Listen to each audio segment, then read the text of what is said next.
श्रीमद् भगवत गीता में जीवन का सार है। साथ ही इसमें सफलता प्राप्त करने के कई राज छिपे हैं। महाभारत के युद्ध में भगवान श्री कृष्ण ने अर्जुन को गीता के उपदेश सुनाए थे, जिससे पांडव कौरवों की सेना को पराजित करने में सफल हुए। गीता में श्री कृष्ण द्वारा दिए गए इन उपदेशों में सफलता का मंत्र समाहित है।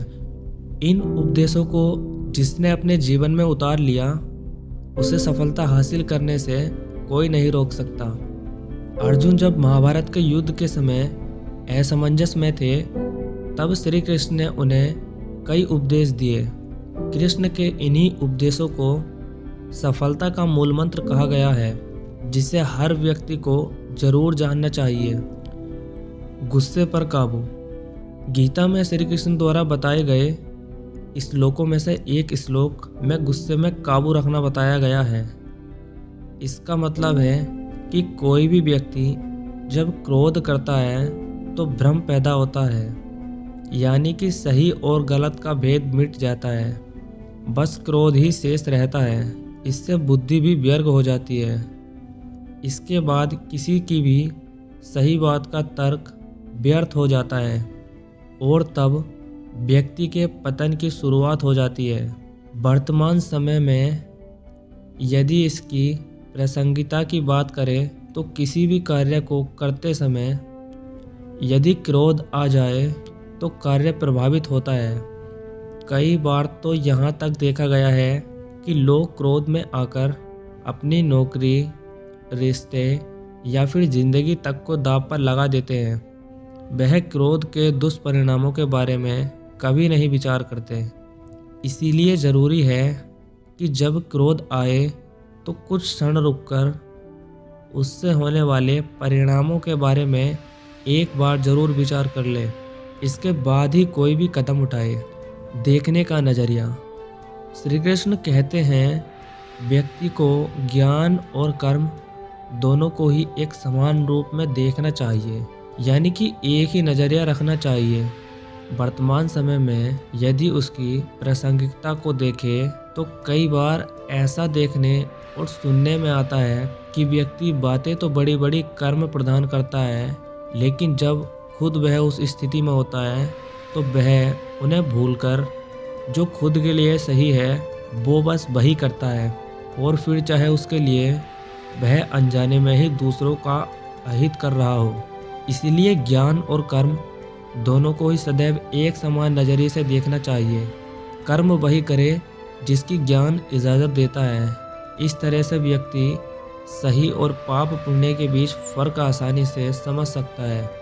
मन पर नियंत्रण। श्रीमद् भगवत गीता के एक श्लोक में श्री कृष्ण ने बताया है कि व्यक्ति का अपने मन पर नियंत्रण जरूर होना चाहिए। वह अर्जुन से कहते हैं कि मन अत्यंत चंचल होता है, इस पर विराम लगाना मनुष्य की जिम्मेदारी होती है, अन्यथा यह तो अपनी ही गति से चलता रहता है।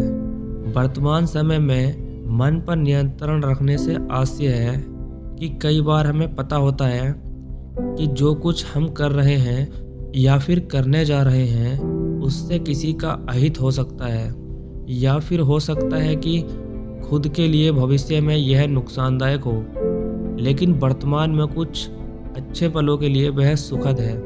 मन की चंचलता के चलते व्यक्ति जानते समझते हुए भी कई बार गलत कदम उठा लेता है। इसीलिए ऐसे कर्मों से दूर रहना चाहिए, अन्यथा व्यक्ति का मन ही उसका सबसे बड़ा दुश्मन बन जाता है। श्रीमद् भगवत गीता में श्री कृष्ण ने सच्चे दोस्त के बारे में बताया है कि सच्चा मित्र वही होता है जो आपको बुरे वक्त में साथ दे, यानी कि दुख और परेशानी में हर वक्त आपके साथ खड़ा हो। ऐसा न हो कि वह समस्या आते ही आपसे दूर हो जाए।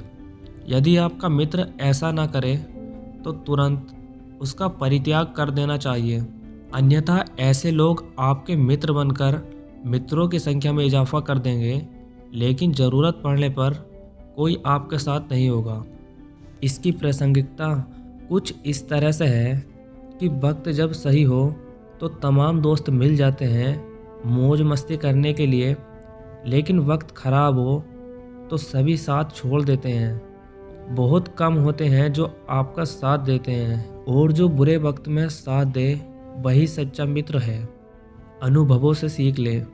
श्री कृष्ण ने गीता में अर्जुन से कहा है कि व्यक्ति को अपने गुरु के अलावा अपने अनुभव से भी सीख लेनी चाहिए, अन्यथा कई बार व्यक्ति परेशानी में पड़ सकता है। वर्तमान समय में इसकी प्रासंगिकता कुछ इस तरह से है कि लोग बड़े बुजुर्गों की राय अक्सर ही अवॉइड कर देते हैं, जबकि ऐसा नहीं करना चाहिए। उनके अनुभवों से सीख लेकर आगे बढ़ना चाहिए ताकि लक्ष्यों तक सुगमता से पहुंचा जा सके। अन्यथा कई बार ऐसा भी देखा गया है कि बार बार असफलता मिलने के बाद व्यक्ति उसी पथ पर उसी प्रक्रिया से बार बार गुजरता है, जबकि उसे बीते समय में मिले परिणामों का विश्लेषण करना चाहिए और फिर भी मिले अनुभवों के आधार पर आगे बढ़ते रहना चाहिए। मोह के बजाय सत्य को जाने। श्रीमद् भगवद गीता में श्री कृष्ण अर्जुन को बताते हैं कि मोह के बजाय सत्य को जानने का प्रयास करना चाहिए, यानी कि शरीर एक दिन नष्ट हो जाएगा तो इसका मोह त्याग देना चाहिए और समाज और धर्म की स्थापना करने के लिए जो भी बेहतर से बेहतर कर सके उसे करने में कोताही न बरते। इसकी प्रासंगिकता कुछ इस तरह से है कि व्यक्ति को ईश्वर और धर्म को जानने का प्रयास करना चाहिए। ऐसा करने से वह कभी भी किसी भी गलत दिशा में नहीं जाएगा, साथ ही वह धर्म और ईश्वर को जानते समझते हुए कार्य करेगा।